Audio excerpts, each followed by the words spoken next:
Pawns feel small, but they become queens. 80% of chess pieces are underestimated and are pawns until promotion. And it's the same with business. Free Skool groups, free Facebook groups, or low ticket offers become queens in a client's funnel. Use pawns, low ticket offers, free Skool groups to move forward. And then leverage queens, which are scalable products or scalable MRR services or PIFs, what we call paid in fulls. It's really, really important that you accept sacrifices strategically in business instead of always going for the jugular.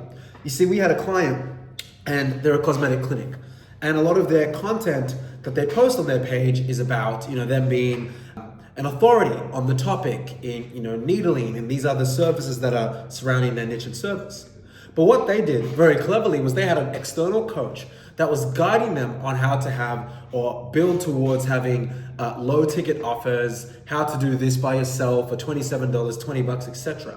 And what that did was, it's not that made her the 5, 10, 15 grand LTV per client that the main services were doing, but it did allow her to be able to use a tripwire, which is a marketing term. It's like a discounted tool to get some emotional buy-in.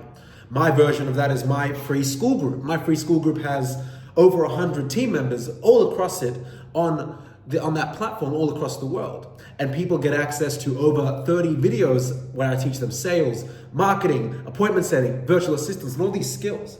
But people that have been in those Skool groups for a while, when they see one of my Facebook ads, they are now more incentivized to work with me as an MRR recurring client. And that is because, again, they were able to take my pawn, and long enough over time, that pawn became a queen. So chess versus scaling a business. You need to make sure that you are cleverly positioning your pawns, because if you can get 10 pawns to the end of the chessboard, then you can have 10 queens. But very, very few business people are willing to play small or play strategic because they don't want to appear beneath them or waste time on things that are not important to them as a CEO. But ironically, those that are able to, master all segments of their services or master the different levels of sophistication. For example, when we talk to clients, I had a demo around yesterday morning or today around 1 a.m. with someone I was pitching in Canada. And for them, they couldn't afford my monthly recurring service because they were doing less than 40 or 50K a month. But what they could afford with the right payment structure was my consulting services, because my consulting services after 90 days will allow them to have skills that require them to not need a marketing agency after that, right? So what's the lesson of this today? 3 things. Use pawns, low ticket offers, free Skool groups to move forward and create community.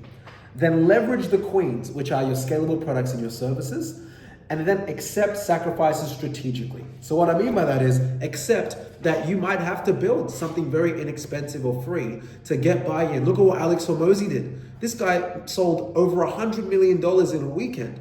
But we can't forget that this guy was giving ridiculous back-to-back game on YouTube for the better part of 5 to 6 years. Plus. So those things are important. Chess and business, they're synonymous, they're similar. Treat your pawns as queens and see what happens to your business.